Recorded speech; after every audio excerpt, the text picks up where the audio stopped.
J'ai l'opportunité d'être avec M. Gino Chilico, chanteur d'opéra, très réputé de par le monde, un baryton, dit-on. Bienvenue, assez sur la télé. Merci, plaisir, oui, d'être là.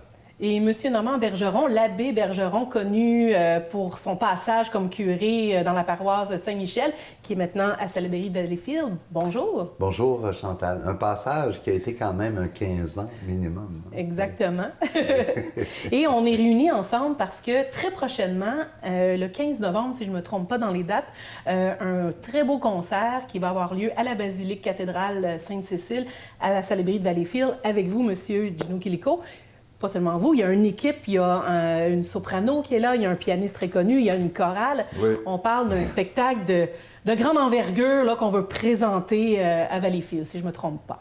Oui, ça va être une belle soirée, puis ça va aller de plusieurs styles de musique aussi. On aura de musique religieuse, ensuite des mélodies françaises, ensuite un peu plus populaire, et bien sûr, parce qu'on rapproche un petit peu Noël, peut-être un petit coucou à Noël. C'est très bien. Donc, beaucoup de variétés dans le programme, avec la chorale, puis Chantal Dionne comme invité soprano. Comment est l'acoustique? Vous l'avez un petit peu testé, j'imagine, l'acoustique de la basilique cathédrale? Bien, c'est vivant. C'est très vivant. C'est sûr, toutes les églises ont... je me souviens pas c'était quoi exactement. C'était le 2 juin. Mais on avait testé le... Et on a testé, oui, avec la réverbération, oui, pour voir. Et c'était environ 2 secondes, 2-3 secondes. On fait test comme ça. Il y a certaines églises, on fait... Puis ça fait... On l'entend pour 7 secondes. Ça, c'est dangereux. Ça veut dire le son, il se mixe trop, spécialement si on chante rapidement. Donc, il faut tirer les chansons. Donc, ça dépend des églises, mais la cathédrale a un bon acoustique. Elle est énorme, donc je suis un petit peu intimidé. Mais bon, ça va être une belle soirée. J'imagine, vous m'expliquerez un petit peu plus tard c'est quoi un chanteur d'opéra baryton, mais veux pas, le lieu où est-ce que vous faites une prestation, il y a un ajustement pour chaque spectacle. Vous n'avez pas le choix. Là. Il y a une réverbescence, de l'écho, l'espace. C'est un défi, ça, à chaque fois. Oui, c'est pour ça qu'on a aussi un système de son pour aider, parce que dans l'église, à cause de ces réverbérations, pour égaliser le son, on met comme 2 haut-parleurs devant, 2 au milieu, et quelquefois, si l'église est très longue, ça dépend des ingénieurs, ils mettent de son, des ingénieurs de son vont mettre 2 autres à la fin. Donc, le son est équilibré. Parce que si on entend le son que devant, parce que les églises sont longues et on a le son, avant qu'il arrive ici, c'est ça le problème. Donc, avec les haut-parleurs, ça égalise la réverbération. Donc, ça, c'est la technique. Nous, comme chanteurs, on doit s'adapter à peut-être la rapidité, de donner un petit peu plus de calme et bien sûr d'avoir un son de retour pour nous sur la scène pour pas qu'on pousse trop la voix. Parce qu'on parle d'une église de 750 000 personnes, c'est quand même une grande... On dit même pas église, non? On dit cathédrale. Basilique. Basilique. Ah oui, j'avais vu ça. Il n'y a que 10 basiliques au Canada. Il y en a très peu. Au Québec ou au Canada? En fait, au Québec, parce qu'au Canada, il y en a un peu plus, mais c'est sûr que des basiliques mineures, elles sont reconnues par un caractère exceptionnel, soit pour la notoriété, l'architecture, la qualité de sa construction, mais aussi son importance au niveau même de l'aspect religieux, toute son histoire. Oui, moi j'apprends quelque chose aussi. C'est un véritable joyau, la basilique cathédrale à Salaberry-Valleyfield. Question comme ça, dans combien d'églises, êtes-vous capable de me dire le nombre d'églises que vous avez chantées? Un chiffre comme ça, là. 100, 200? J'ai 41 ans de carrière, je chante à travers le monde. J'ai chanté dans des églises à travers le monde, je sais pas, on va dire 500, 700, quelque chose comme ça. Des églises? Peut-être 1000 églises. En 41 ans, oui. J'ai jamais chanté à Notre-Dame de Paris.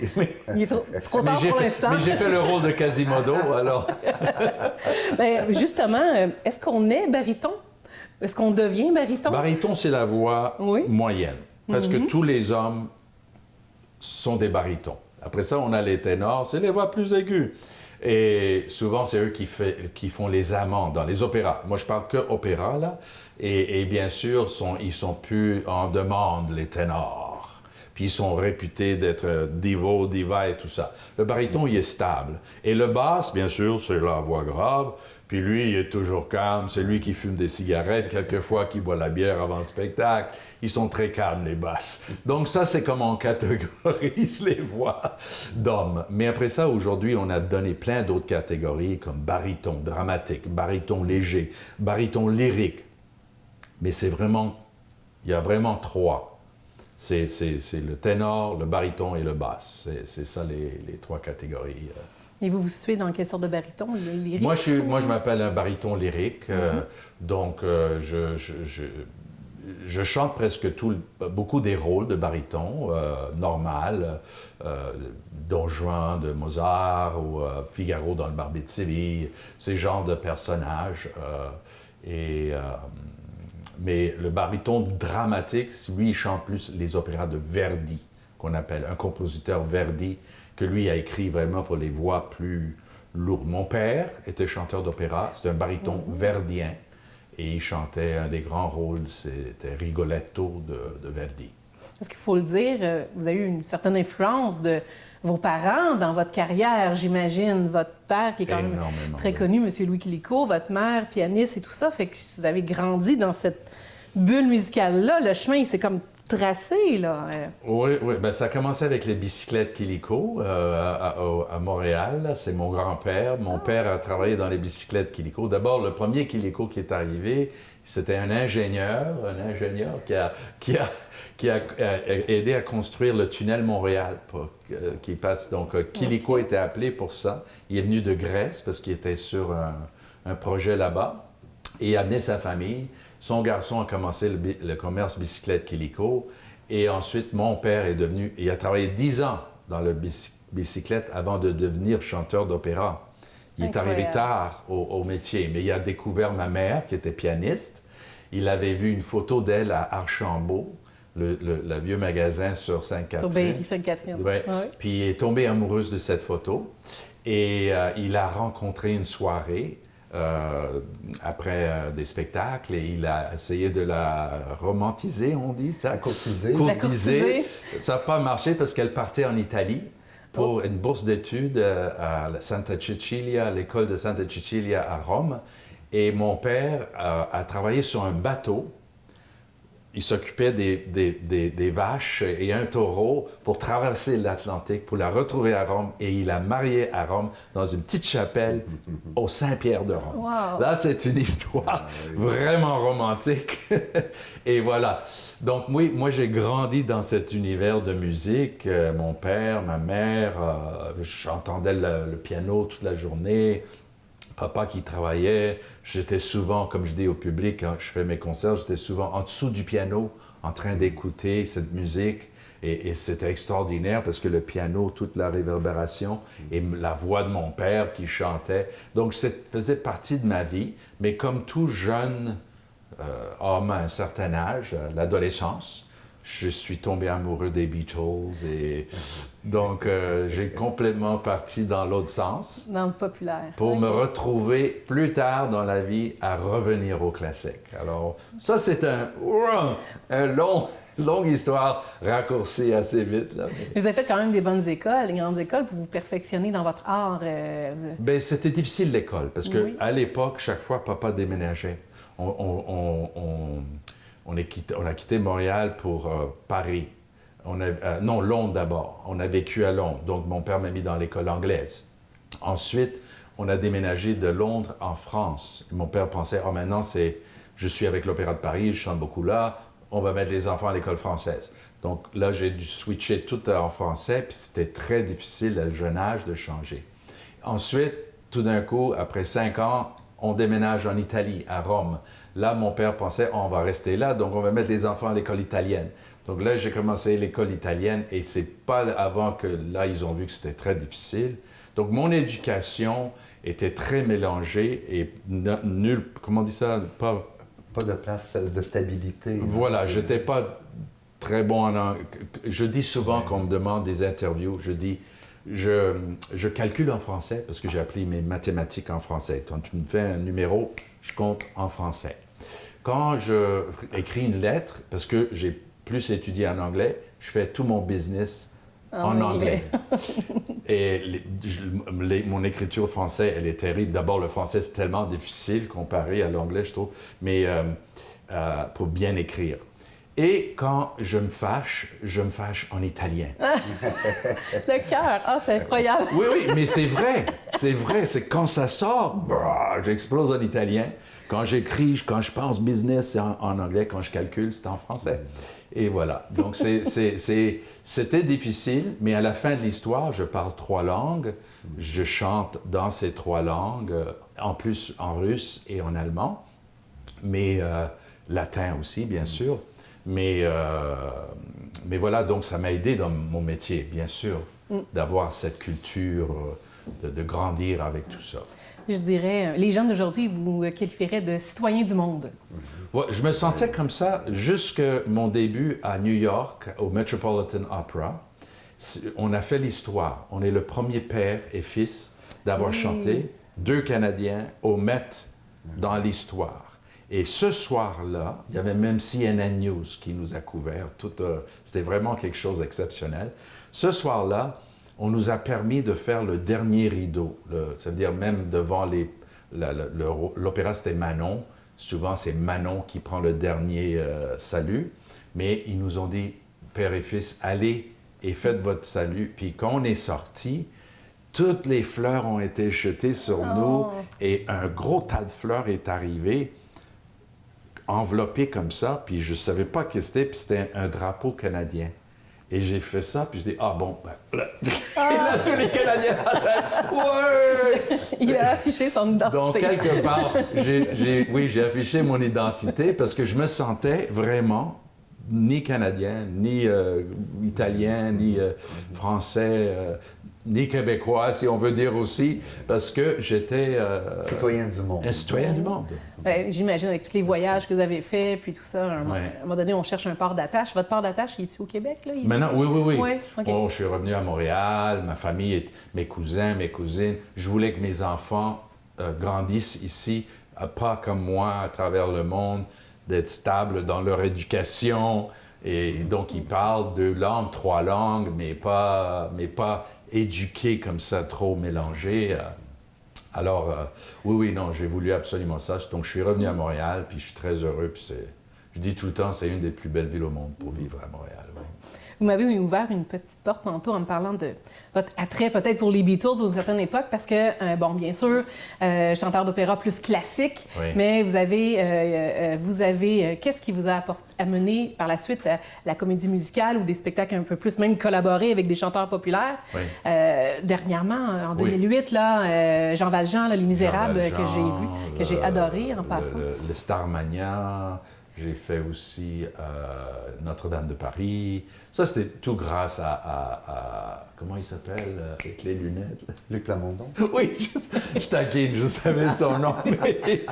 Normand, il écoute.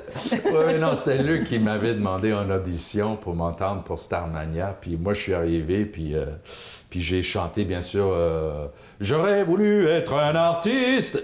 Puis lui, il me regarde, puis avec des yeux comme ça, ses lunettes, puis il me dit... Non, il n'était pas impressionné.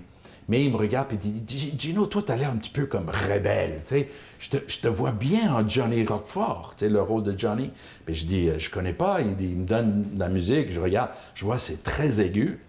Et là, je dis « OK, je vais essayer. » Je commence à le chanter. Puis là, je vois presque derrière ses lunettes, je vois en tout cas ses sourcils qui montent comme ça. Puis là, il fait « Tu es mon Johnny Roquefort. » Et c'est comme ça, c'est démarré. Moi, j'étais le voir, puis je lui ai posé la question. Je dis, Luc, est-ce qu'on peut changer le nom à Johnny Parmigiano? Mais c'est vrai que j'ai fait la joke. C'est là que c'est parti. Pourquoi je me suis lancé dans le populaire? C'est parce que j'ai commencé aussi dans le populaire quand j'étais jeune, avec ma guitare et tout ça, avant de devenir chanteur d'opéra. Et j'ai toujours donné la même valeur au populaire qu'au classique. Je trouve que c'est la musique.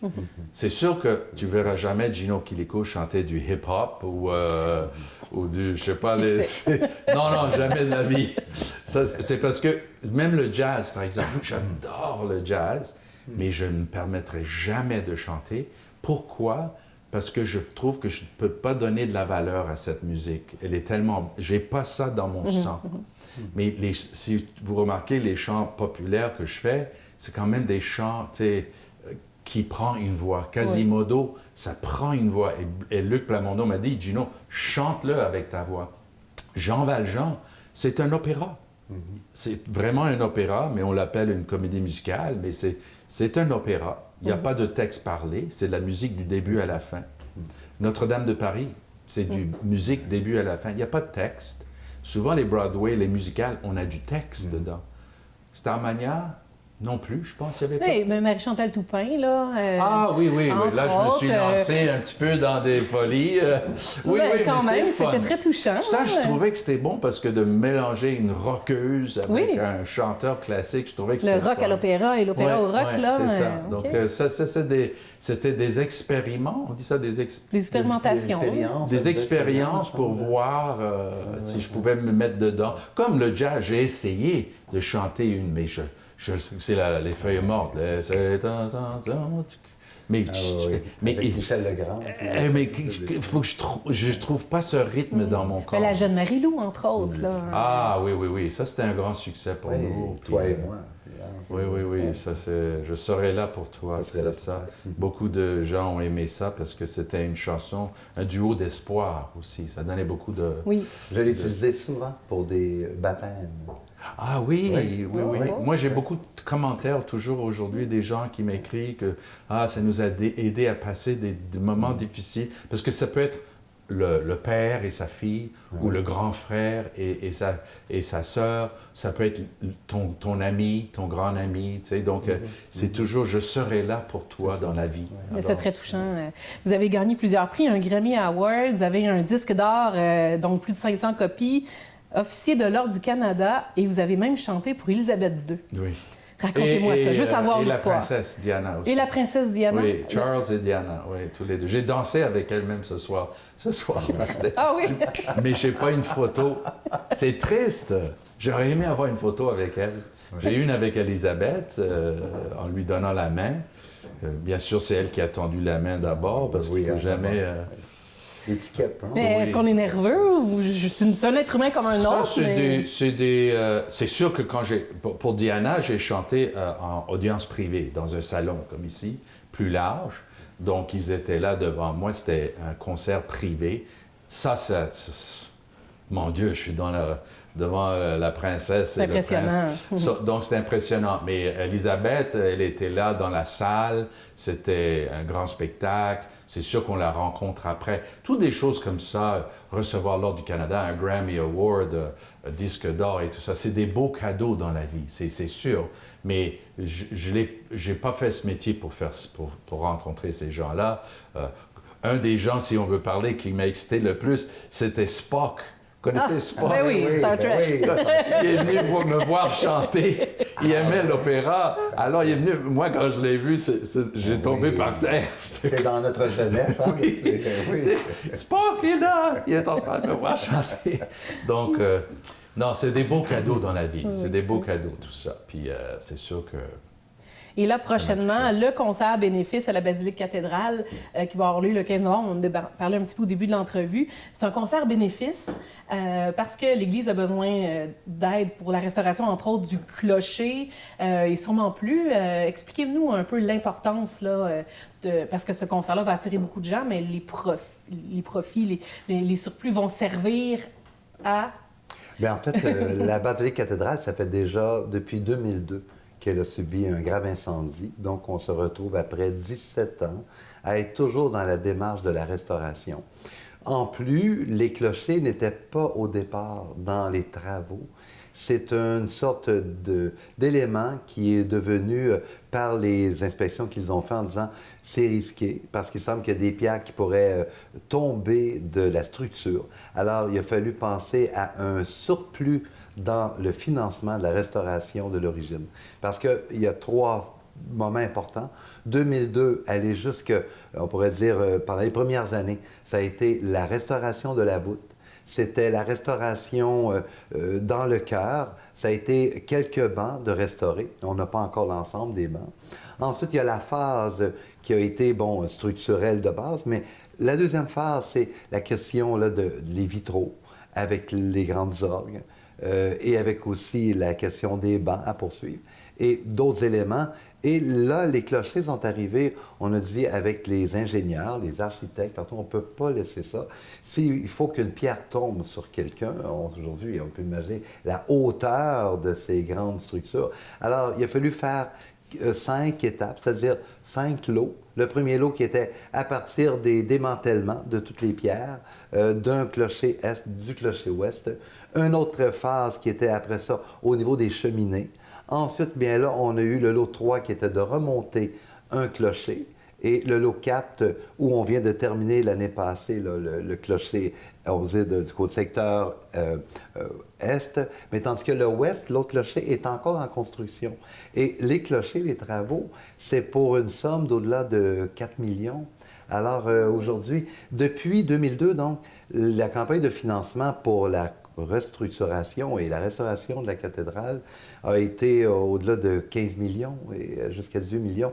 C'est des sommes énormes. Oui, mais on pense juste à Notre-Dame de Paris, même si la comparaison peut sembler exagérée, mais le feu a été de la même manière qu'à Notre-Dame, hein? C'est-à-dire que c'était des travaux dans l'entretoit. Et à partir des travaux, il y a eu des flamèches, des choses. Et la déflagration s'est agrandie. Ensuite, avec toute la question là, de sauver avec... bon, enfin, ça fait beaucoup de dommages, que ce soit le feu, la fumée, l'eau, etc.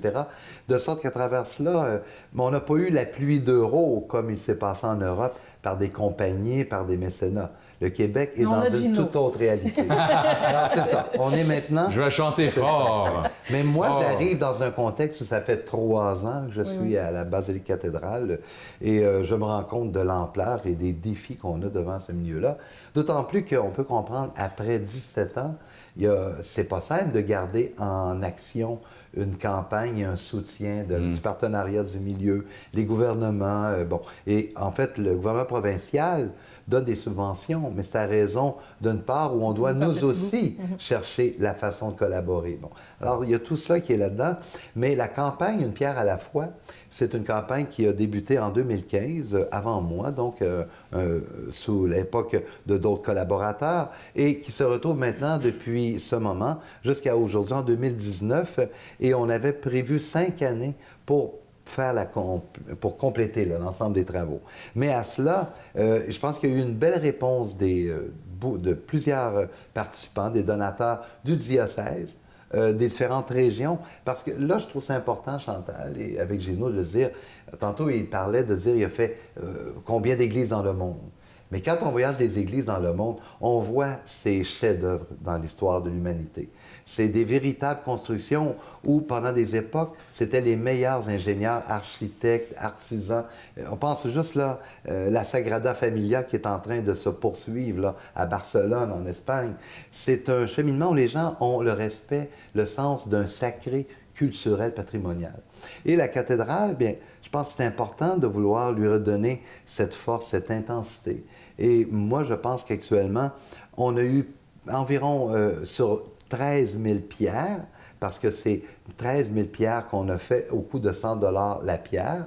On en a maintenant plus de 7 000 à 8 000 déjà qui ont été achetés par le partenariat ici même dans nos milieux et à l'extérieur du diocèse. Ça peut être d'autres régions, au Québec et ailleurs. Mais il en demeure pas moins que c'est d'environ 4 à 5 000 qu'on est en train de faire dans la relance là, de la campagne. Et dans cette relance, oui, les pierres pour construire ces fameux clochers, mais aussi l'aspect musical. Moi, c'est sûr que je suis à l'église qu'on appelle Sainte-Cécile, hein, la basilique cathédrale Santa Cecilia. Alors, il faut que Sainte-Cécile, la patronne des musiciens, il faut bien qu'on passe par la culture et la musique pour faire ces éléments-là aussi. Comment la rencontre s'est faite entre vous deux? Est-ce que vous vous connaissiez un peu avant? Bien, déjà, en fait, par le biais de la paroisse Saint-Michel, autrefois, Géno était déjà venu chanter en collaboration avec la Fondation de la Maison Tressler. et par le biais aussi de collègues, un collaborateur important. Je pense, j'ai bon de le souligner, M. Marcel Legault. Oui. M. Marcel Legault, qui depuis qui nous plus suit. Oui, c'est ça. Et depuis plus de 25 ans, si ce n'est pas 30 ans, je pense au moins, travaille pour le diocèse, pour le financement. Il a été à la base des soupers bénéfices de l'évêque, déjà au temps de Monseigneur Lebel, Monseigneur Cyr, et aujourd'hui avec Monseigneur Simard également. Et je pense qu'il est quelqu'un qui a comme mission d'aider l'Église et de la soutenir par la campagne de financement. Et il a à cœur donc que cette Église puisse reprendre, je pense, toute sa beauté qu'elle avait avant tout ce problème d'incendie. Un travail, un défi extraordinaire. Merci beaucoup, Abbé Monsieur Normand Bergeron. Je suis habituée de vous appeler Normand, mais dans le cadre de l'émission, l'Abbé Normand Bergeron. Un artiste incroyable. Ça ne peut pas faire autrement que le spectacle va être extraordinaire avec deux hommes comme ça qui gèrent ça. Merci beaucoup de votre présence. Merci. Merci. Et tant qu'à vous, chers téléspectateurs, on se voit la semaine prochaine.